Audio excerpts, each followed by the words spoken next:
Hello, good morning students. आज हम आपके साथ जो बात करने वाले हैं बिल्कुल न्यू टॉपिक है, बहुत ही इंटरेस्टिंग टॉपिक है, that is non communicable diseases. इससे पहले चैप्टर, इसके जो पीछे चैप्टर हमने डिस्कस किया था वो हमने डिस्कस किया था कम्युनिकेबल डिजीजेस। आज हम जो डिस्कस करने वाले हैं वो है नॉन कम्युनिकेबल डिजीजेस। देखिए, डिजीज़ को दो कैटेगरी में जनरली बांटा गया। एक जो एक व्यक्ति से दूसरे व्यक्ति में फैल सकता है उसको बोला गया, उसको किस कैटेगरी में रखा गया? कम्युनिकेबल डिजीजेस के कैटेगरी में रखा गया। और कुछ ऐसे डिजीज़ था जो डायरेक्टली एक डिजीज पर्सन से हेल्दी पर्सन में नहीं फैल रहा था, उसको रखा गया नॉन कम्युनिकेबल डिजीजेस के अंतर्गत। तो आज हम जिस डिजीज़ के बारे में डिस्कस करेंगे वो है नॉन कम्युनिकेबल डिजीजेस।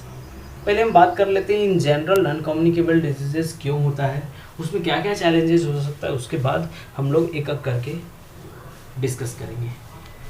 आज इस वीडियो में हम जनरली कैंसर के बारे में डिस्कस करेंगे, लेकिन उससे पहले हम जान लेते हैं नॉन कम्युनिकेबल डिजीजेस होता क्या है, इसमें क्या क्या प्रॉब्लम आ सकता है, क्यों होता है, ये सारी चीज़ें थोड़ा सा डिस्कस करते हैं। आइए, तो सबसे पहले जानते हैं कि नॉन कम्युनिकेबल डिजीज़ होता क्या है। हमने डिस्कस अभी जैसे बोला हमने कि those diseases which can be spread from one person to another person. अगर कोई एक व्यक्ति से दूसरे व्यक्ति तक बीमारी फैल रहा है तो वैसे बीमारी को हम बोलेंगे communicable diseases. And those diseases which can not be spread from one person to another person is called non communicable diseases. तो हम यहाँ आज नॉन कम्युनिकेबल डिजीज़ का बात करेंगे जो नहीं फैलता हो। Non communicable means not transfer from one person to another person, वो जनरली ट्रांसफ़र नहीं होगा। जैसे cancer, diabetes, obesity, these are the problems which can not be transferred from one person to another person directly. ये अलग बात है कि आप बोलेंगे सर कि क्यों नहीं होता। अगर माता पिता को है उनके बच्चे में हो जा सकता है तो दैट इज उसको अलग कैटेगरी में रखा गया, उसको जेनेटिक डिजीज के कैटेगरी में रखा गया। यहाँ हम नॉन कम्युनिकेबल और कम्युनिकेबल जो डिजीजेस के कैटेगरी में रखें उसमें हम जेनेटिक डिसऑर्डर की बात नहीं करेंगे, ठीक है। देखिए, सबसे पहले हम थोड़ा सा बात करते हैं कि ये होता क्यों है, कौन सा ऐसे फैक्टर कारण है जिसके कारण ये नॉन कम्युनिकेबल डिजीजेस होता है। जैसे फॉर एग्जांपल अगर कैंसर की बात करें तो कैंसर क्यों होता है। देखिए, कैंसर होने के बहुत सारे कारण हैं। कुछ मुख्य कारण इस तरह से हैं कि स्मोकिंग, कोई व्यक्ति स्मोकिंग कर रहा है उसको भी चांसेस बढ़ जाता है कैंसर होने का। अल्कोहल का बहुत ज़्यादा सेवन कर रहा है उसमें भी चांसेस बढ़ जाता है उसको कैंसर होने का। उसके लाइफ स्टाइल बहुत चेंज है, कहाँ पर रह रहा है, किस एरिया में रह रहा है, किस तरह से उसका फूड हैबिट्स है, उस पर भी डिपेंड करता है। वो किस तरह का उसका मेडिकल चेकअप वो किस तरह से लेता है। अगर कोई प्रॉब्लम हो जाता है तो वो जल्दी मेडिकल फैसिलिटी को यूज़ करता है या नहीं करता, उस पर भी डिपेंड करता है। कभी कभी क्या होता है, कुछ घाव हो जाता है हमें और उसको हम लोग बहुत टाइम तक ऐसे छोड़ देते हैं, सही टाइम पर उसको हम लोग क्या करते हैं, मेडिकल फैसिलिटी नहीं ले पाते हैं, हमारे आसपास नहीं होता है मेडिकल फैसिलिटी, तो हम से प्रॉपर अगर मेडिसिन नहीं ले पाते हैं तो हो सकता है वो आगे चल कर के कैंसरस का रूप ले सकता है। तो ऐसे बहुत सारे फैक्टर्स हैं जिसके कारण कैंसर या अदर नॉन कम्युनिकेबल डिजीजेस हो सकता है। क्लियर। प्रॉब्लम्स इसमें क्या होता है, प्रॉब्लम होता है कि इसमें जो चैलेंजेस हैं वो चैलेंजेस ये है हमारे सामने कि हम लोग को पता नहीं चलता, उसका सिम्टम्स, उसका लक्षण नहीं जल्दी दिखता है, ठीक है। और जब तक वो लक्षण दिखता है उसका तब तक काफ़ी स्टेज पार कर चुका होता है और तब तक उस बीमारी को सही करना नामुमकिन हो जाता है, ठीक है। ये चैलेंजेस है हमारे सामने नॉन कम्युनिकेबल डिजीजेस का। अब हम बात करें कि प्रिवेंशन कैसे करेंगे, how can we prevent the non communicable diseases. देखिए, प्रिवेंशन करने के लिए हम लोग बहुत सारे मेथड्स को अपना सकते हैं। उसमें से कुछ मेथड्स हैं कि हम क्या करें, फ्रीक्वेंटली, मतलब साल में या 6 मंथ में हम अपना हेल्थ चेकअप करवाते रहें। पहली बात, हेल्थ चेकअप करवाते रहें। और हमारा जो डायग्नोस्टिक मेथड है, जो डायग्नोस्टिक मेथड्स हैं, उसको भी इम्प्रूव करते रहें टाइम टू टाइम, ताकि क्या हो, हमारा रिजल्ट जो है वो सही आए। Identification of risk factors. अब देखिए कौन कौन से कारण से हमें प्रॉब्लम हो सकता है। जैसे फॉर एग्जांपल अगर हम बात करें, हमें पता चल जाए हम जो सब्जी बना रहे होते हैं, वेजिटेबल ऑयल से फ्यूम निकलता है, दैट इज़ ऑल्सो कैंसरस, उससे भी कैंसर हो सकता है। तो अगर ये चीज़ें हमें पता चल जाए कि जिस चीज़ का हम इस्तेमाल कर रहे हैं या जिस चीज़ के हम संपर्क में हैं वो हमारे लिए डिजीज़ कॉजिंग फैक्टर्स हैं, तो हम क्या करेंगे, उससे दूर जाएंगे। तो कहने का मतलब आइडेंटिफिकेशन ऑफ रिस्क फैक्टर्स भी बहुत इंपॉर्टेंट है। हमें जिस चीज़ से खतरा है, जिस चीज़ से बीमारी होने की संभावना है, उसका आइडेंटिफाई कर लेना, उसको पहचानना भी बहुत ज़रूरी है। क्लियर।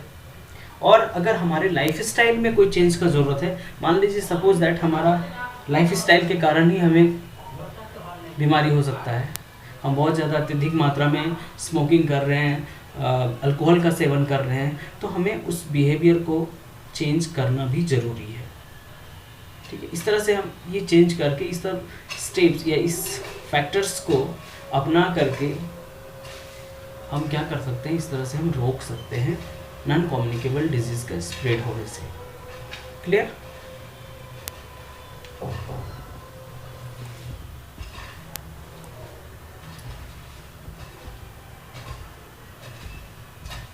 आज हम जो बात करने वाले हैं वो है बात करने वाले हैं कैंसर के बारे में। सबसे पहले जानते हैं, ये हमने इससे पहले हमने जो डिस्कस किया वो जनरल चीज़ें डिस्कस किया कि नॉन कम्युनिकेबल डिजीजेस के में क्या क्या प्रॉब्लम आ सकती है। इसमें आप एक क्वेश्चन कर लीजिएगा, ऊपर वाला जो हमने डिस्कस किया इसमें क्वेश्चन लिखिए, what do you mean by non communicable diseases, what do you mean by non communicable diseases, इसी में लिखिएगा, कंटिन्यू कीजिएगा। And what are the challenges, what are the challenges arises with non-communicable diseases। Clear. इसमें आप लिखिएगा कि answer में कि नॉन कम्युनिकेबल डिजीज होता है क्या, उसका डेफिनेशन लिखेंगे आप, और क्या चैलेंजेस हमें फेस करना पड़ रहा है, क्या प्रॉब्लम हमें हो रहा है इसके पीछे नॉन कम्युनिकेबल के डिजीज। जैसे हमने अभी डिस्कस किया ना, इसका सिम्टम्स ही नहीं दिख पाता है, सबसे पहले इसका कोई एजेंट ही नहीं पता चलता कि किसके कारण ये प्रॉब्लम हुआ है, क्योंकि बहुत so many factors are responsible for causing non communicable diseases, इसलिए कोई पार्टिकुलर कारण पता नहीं चल पाता है। इससे भी काफ़ी प्रॉब्लम हमें चैलेंजिंग फेस करना पड़ता है। Clear.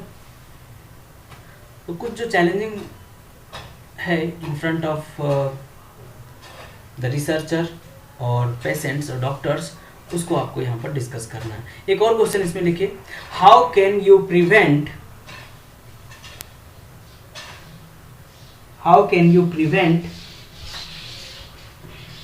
Non communicable diseases, how can you prevent non communicable diseases. ये दो क्वेश्चन ऊपर से हैं इंट्रोडक्शन पार्ट से, कम्युनिकेबल डिजीज का इंट्रोडक्शन पार्ट से, ये दो क्वेश्चंस बहुत इंपॉर्टेंट है। ठीक है, अब चलिए हम लोग आते हैं कैंसर में। सबसे पहले जानते हैं कैंसर होता क्या है। याद रखिएगा, cancer is an abnormal and rapid growth of cells and tissues. Cancer क्या है, कोई भी सेल्स या टिश्यूज का बहुत ज़्यादा बढ़ना, ग्रोथ करना, इसको बोलते हैं अनकंट्रोल्ड ग्रोथ ऑफ सेल्स और टिश्यू इज कॉल्ड कैंसर।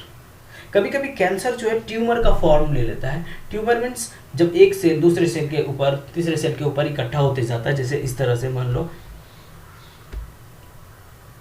देखिए जैसे सपोज क्या हुआ,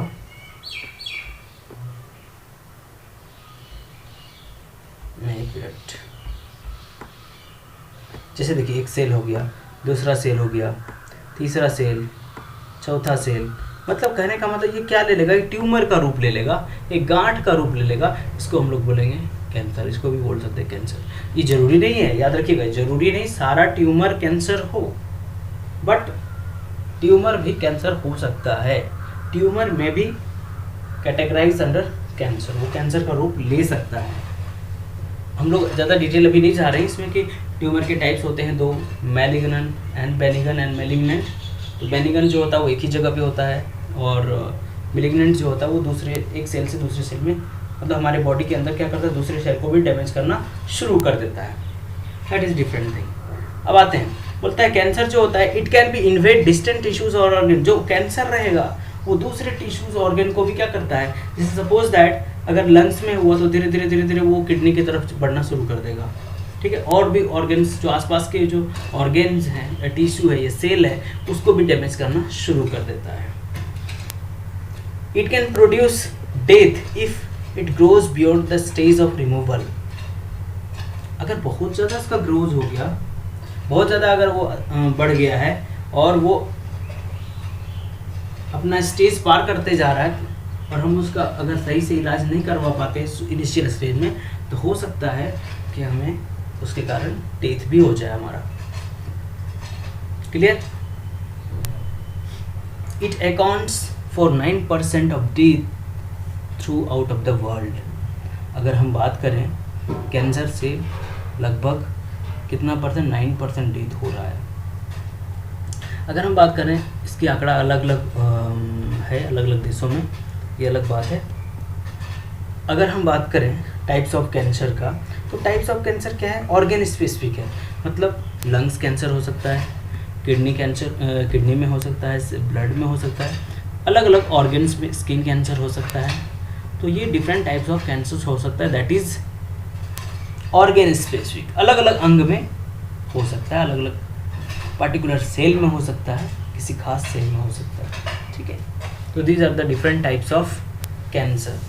for example cervical cancer, lungs cancer, breast cancers, mouth cancers, these are the different types of organ specific cancer. Okay, चलिए हम बात करते हैं। हमने टाइप्स का बात कर लिया, हमने कैंसर क्या होता है ये हमने बात कर लिया, ठीक है। अब हम बात करते हैं कॉजेज ऑफ कैंसर। कैंसर होता क्यों है? देखिए बहुत मुख्य और बहुत ज़रूरी है, जनरल लाइफ में भी जानना इसको बहुत ज़रूरी है।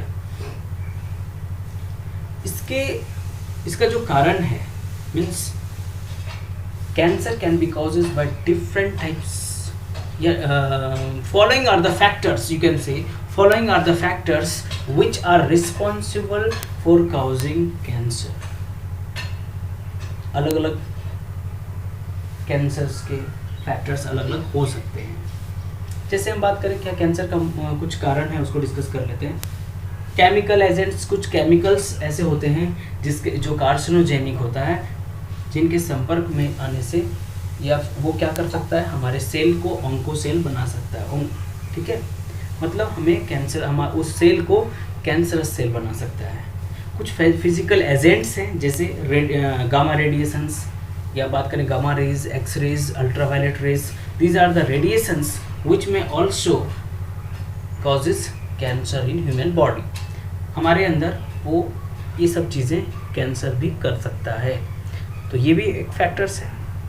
न्यूट्रिशनल एजेंट्स, कुछ ऐसे न्यूट्रिशन है जैसे अगर लो प्रोटीन हो गया हमारे डाइट में, हमारे खाने में अगर उतना प्रोटीन नहीं मिला, उसके डिफिशियंसी से, उसकी कमी से भी कैंसर हो सकता है, ठीक है। That is cancer of liver हो सकता है। मैकेनिकल एजेंट्स कुछ जैसे क्रॉनिक इरिटेशन या फ्रिक्शन और ट्रॉमा, अगर घाव हो गया कोई, अगर आप सही नहीं कर रहे हैं उसको, या सही टाइम पर उसका अगर हम एंटीसेप्टिक या फिर हम उसके लिए मेडिसिन, प्रॉपर मेडिसिन नहीं लिए, तो हो सकता है वो उसके ऊपर क्या हो जाए, माइक्रो ऑर्गेनिजम्स इन्फेक्ट कर दे, इन्फेक्शन हो जाए और धीरे धीरे वो कैंसर का रूप ले सकता है। तो ये भी फैक्टर्स है जिसके कारण कैंसर हो सकता है। बायोलॉजिकल एजेंट्स क्या है, जैसे हमने डिस्कस किया, माइक्रो ऑर्गेनिजम्स मीन्स वायरसेस हैं, बैक्टीरिया हैं या other type of micro organisms, ये सारे जो है ये भी कहीं कभी क्या करता है, कैंसर में कैंसर कर सकता है हमारे सेल के अंदर, ठीक है, मतलब हमारे सेल को कैंसरस सेल बना सकता है। Clear? Contributory factors of the host, बहुत सारा ऐसा चीज है, जैसे इंसान क्या करता है ना, तंबाकू का सेवन कर लिया या कुछ और चीज़ों का सेवन कर लेता है, और वो क्या करता है हमारे अंदर आकर के हमारे अंदर क्या करता है, हमारे सेल को कैंसरस बना देता है या हमारे टिश्यू को कैंसरस बना देता है। ठीक है, कुछ फैक्टर्स जैसे जो स्पेसिफिक, जैसे एज, ठीक है, ये हमारे साथ हमेशा मतलब जुड़ा हुआ है। एज जैसे सपोज दैट हम अगर जन्म लेते हैं तो हमारा उम्र भी बढ़ेगा, तो उम्र बढ़ने के साथ साथ कुछ कैंसर होने के चांसेस भी क्या होता है, बढ़ जाता है। अगर हम ये नॉर्मली बात करें कि उम्र के साथ क्या प्रभाव है, क्या रिलेशन है कैंसर का, तो बोलेंगे उम्र जैसे जैसे बढ़ सकता है, chances of causing cancer also increases. ठीक है, सेक्स का क्या है रिलेशन, सेक्स का रिलेशन है कि लिंग का क्या आधार है, जैसे सपोज दैट ब्रेस्ट कैंसर, तो ब्रेस्ट कैंसर लड़कियों को हो सकता है, लड़कों को नहीं हो सकता है। तो कुछ सेक्स रिलेटेड भी है कैंसर जो सिर्फ पार्टिकुलर सेक्स को ही होगा, पार्टिकुलर लिंग को ही होगा। ठीक है, ऑक्यूपेशन कैसे प्रभावित कर रहा है, देखिए ऑक्यूपेशन प्रभावित कर रहा है, जैसे सपोज दैट आप किसी ऐसे जगह पे काम कर रहे हैं या कुछ ऐसे केमिकल्स हैं उसके संपर्क में आप आ गए, उससे भी कैंसर हो सकता है। ठीक है, मैरिटल स्टेटस क्या है, कैंसर जो होता है जैसे सर्विकल कैंसर जो होता है लड़कियों में, वो अनमैरिड वुमेन को नहीं होता, मैरिड वुमेन को ही होता है, मतलब ज़्यादातर होने के चांसेस मैरिड वुमेन को है। ठीक है, ऐसा नहीं कि अनमैरिड वुमेन को नहीं होता है, बट कम चांसेस है। तो कुछ फैक्टर्स हैं जो हमारे साथ, हमारे जीवन के साथ चलता रहता है, और उसके साथ साथ कैंसर का भी होने का चांसेस है। जैसे हमने बताया अभी एज के साथ ऑक्यूपेशन, हम जहाँ पर काम कर रहे होते हैं, या मैरिटल स्टेटस के अनुसार से कैंसर का भी फैक्टर, देखिए वो भी एक मैरिटल स्टेटस भी अपने आप में एक फैक्टर है, कारण है जिसके कारण कैंसर होगा या नहीं होगा, ये भी chances. Clear? Custom and habits, आप किस तरह का अपने अंदर रिवाज बना करके चल रहे हो। ठीक है ना, बहुत सारे लोग अपने हैबिट्स बना लेते हैं कि नहीं, टॉपिक को जब तक हम नहीं खाएंगे तब तक मुझे नींद नहीं आएगा, या हम स्मोकिंग नहीं करेंगे मुझे अच्छा फील नहीं होगा। तो इससे भी कहीं ये भी फैक्टर्स है, ये जो हैबिट्स है, इसके कारण भी हो सकता है कि कैंसर का कारण बन सके। क्लियर? अब हम इसको रोकेंगे कैसे, देखिए जो हमने ऊपर की चीज़ों को डिस्कस किया उस चीज़ को हम सुधार देंगे, दैट इज़ प्रिवेंशन कैसे करेंगे, हम अपनी फूड हैबिट्स को सुधारेंगे। क्लियर? हम सही से प्रोटीन वगैरह लेंगे, और हम अगर जो सेवन कर रहे थे बहुत ज़्यादा टोबैको का, अल्कोहल का, उसका सेवन को कम करेंगे। कार्सिनोजेनिस जो कैंसर काउजिंग केमिकल्स था उससे दूर जाएंगे, उसको आइडेंटिफाई करेंगे और उससे दूर जाने का कोशिश करेंगे। हम पर्सनल हाइजीन रखेंगे।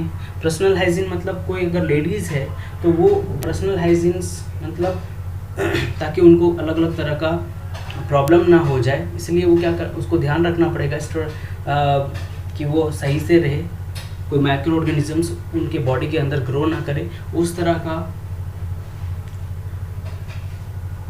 इन्वायरमेंट अपने अंदर नहीं क्रिएट करने देना है, ताकि हमारे अंदर कोई माइक्रो ऑर्गेनिजम्स ग्रो ना करे। अगर किसी तरह का चोट लग जाता है, किसी तरह का घाव हमारे अंदर हो जाता है, तो उसमें हमें एंटीसेप्टिक यूज़ करना है या मेडिसिन जल्दी लेना है, ताकि किसी तरह का और ज़्यादा प्रॉब्लम ना हो जाए।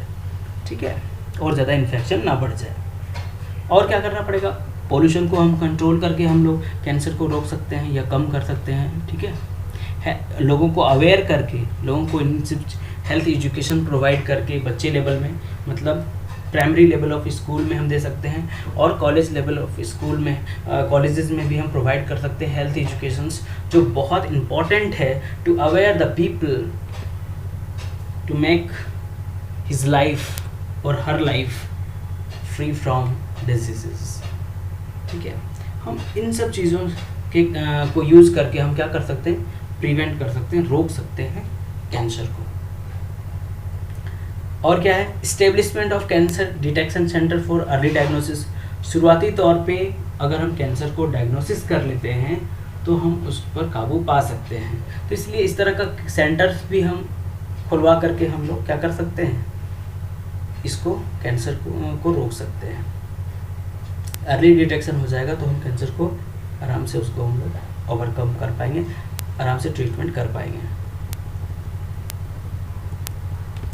ओल्ड एज पर्सन को चाहिए कि वो रेगुलर पीरियड में आफ्टर 6 मंथ्स और 1 ईयर वो क्या करे, कंप्लीट हेल्थ चेकअप करवाए।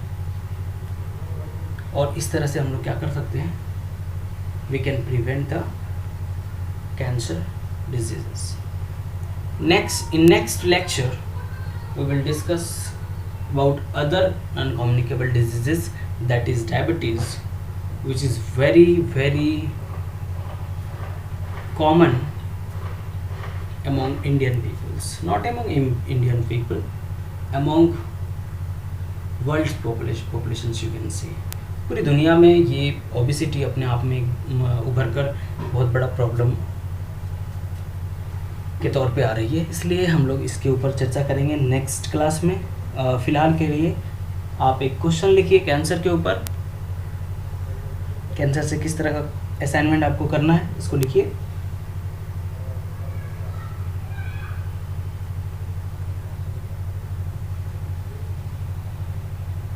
What do you mean by cancer?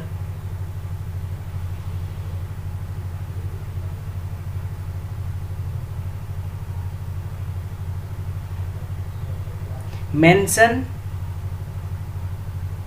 इसी में लिखिएगा, mention some important factors which are responsible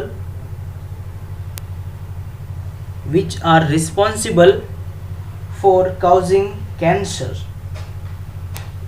in human, which are responsible for causing cancer in human। Next question cancer का ही लिखिएगा। How can we prevent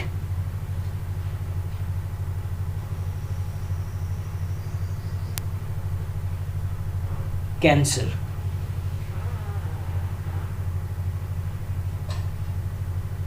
cancer का रोकथाम हम कैसे करेंगे, इसको इसमें लिखना है। चलिए आज तक के लिए इतना ही। कल हम लोग नए टॉपिक्स पर, नए कम्युनिकेबल डिजीज पर, किसके ऊपर बात करेंगे, डायबिटीज़ के ऊपर बात करेंगे। आज के लिए यही समाप्त करता हूँ। Thank you, have a good day.